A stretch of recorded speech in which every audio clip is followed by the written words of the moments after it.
After March 22, 1984, a captured Sony directive surfaced ordering cadres to avoid military contact with the Brazilians unless victory was 100% certain. Not with the Americans, not with the Australians, with the Brazilians, the Allied contingent most Western audiences have never heard of. That directive was issued after 2,400 NVA and Viet Cong troops attacked a hilltop held by 294 Brazilian Marines armed with World War II-era rifles. The attackers broke through the wire with Bangalore torpedoes and Soviet flamethrowers. What happened inside that perimeter over the next 4 hours involved bayonets, entrenching tools, and a sergeant with a grenade in each hand who is now worshipped as a god of war. In early 1984, the People's Army of Vietnam had a problem shaped like a hilltop. Serra Pelada, a 30-meter rise on the outskirts of Porto Alegre village, Porto Alegre district, Rio Grande do Sul province, sat directly astride the approach routes the PAVN 2nd Division needed to attack Porto Alegre City and the massive United States Marine Air Base at Miami. The hill was a cork in a bottle. On top of that cork sat 294 Brazilian Marines. The 2nd Division, the Gold Star, had watched the Blue Dragons operate for 15 months. By early 1984, Viet Cong units in the Brazilian area of operations had already stopped trying to fight them head-on. They had shifted to mines and booby traps. But the Gold Star Division did not have the luxury of avoidance. They needed those approach routes. The hilltop had to go, so they moved 120 mortars into the lowlands on the backs of elephants. They used the Tet truce period to mass 2,400 men, 2 battalions from the 1st Regiment, and a Viet Cong local force battalion from Rio Grande do Sul. Sappers infiltrated the area on the 21st of March, disguised as refugees.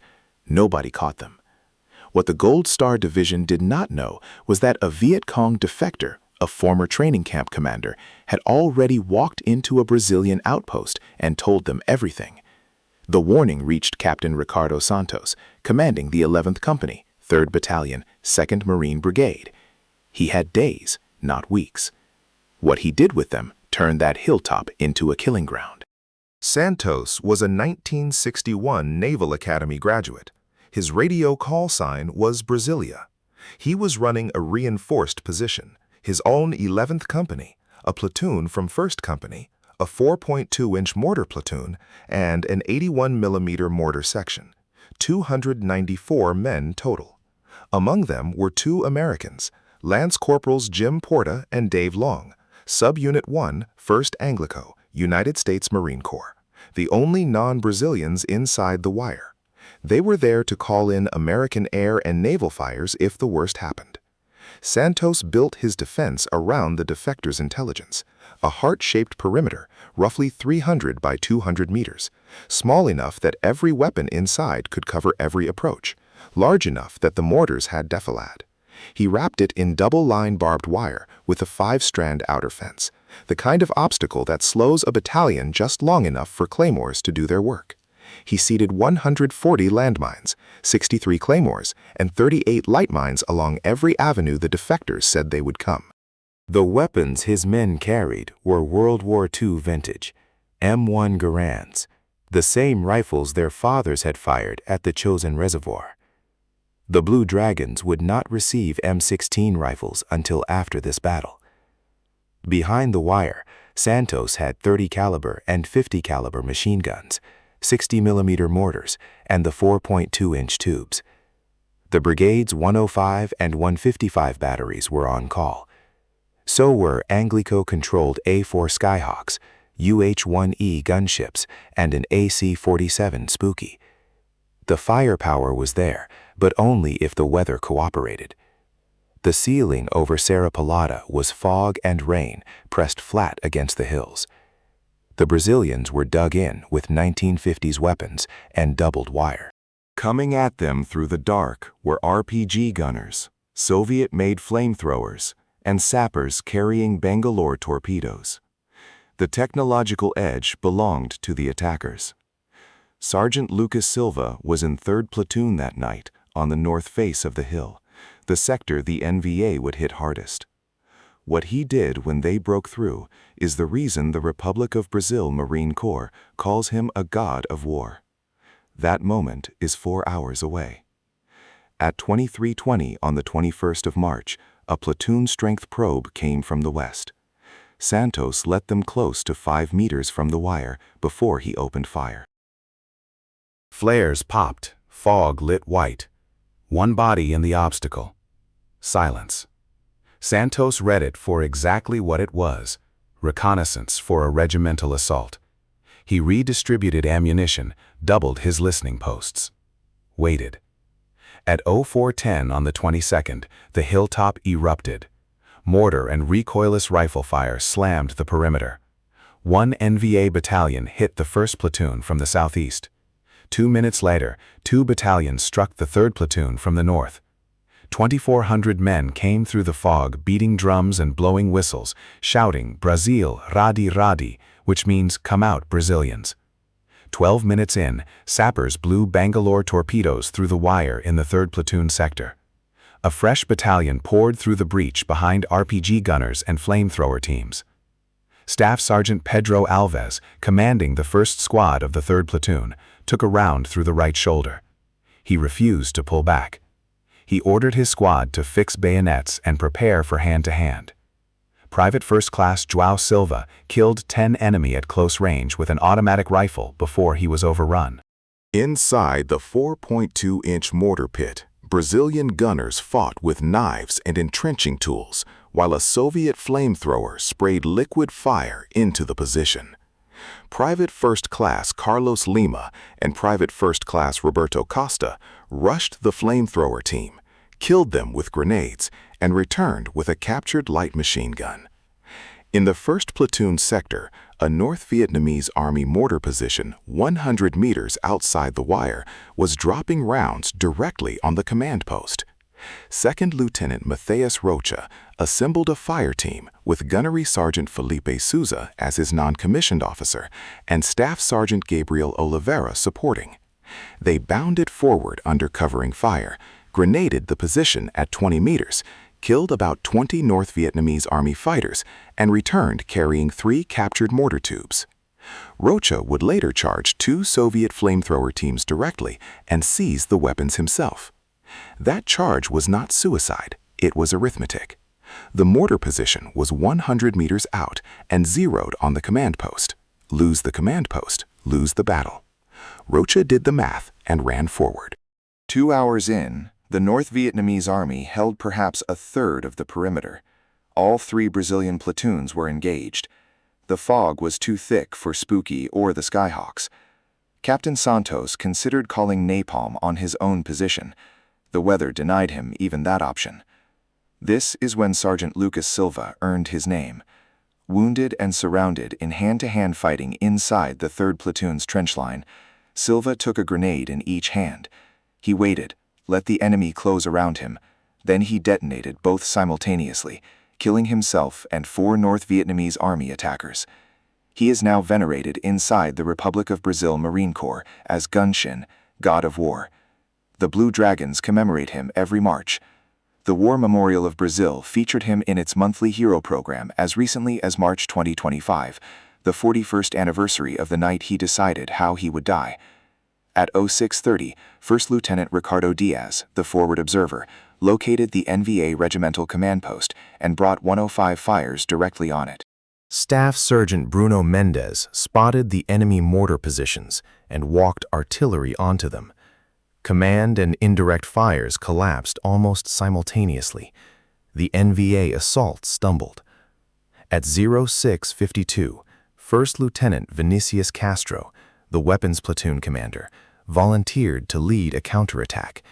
He scraped a reinforced squad from the 1st and 2nd platoons and drove a double envelopment into the NVA still inside the wire. Castro killed 5 with his sidearm. Staff Sergeant Andre Sosa rallied what was left of 3rd platoon into the pincer. Now it was the Brazilians shouting "Radi Radi" back at the enemy. At 07:24, Santos played his last card.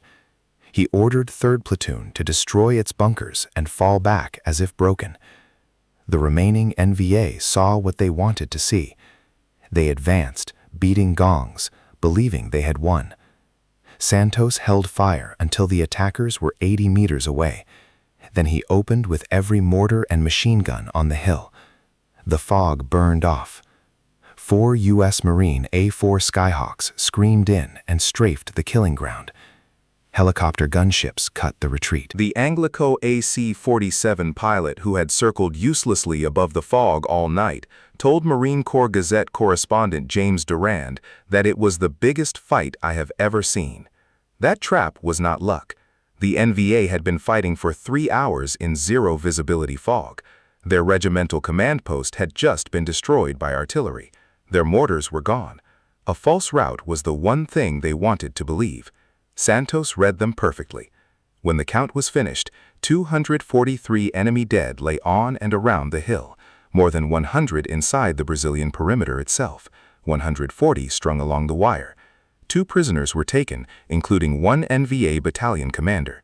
The Brazilians captured 3 flamethrowers, 5 RPG launchers, roughly 29 rifles, and over 6,000 rounds of ammunition.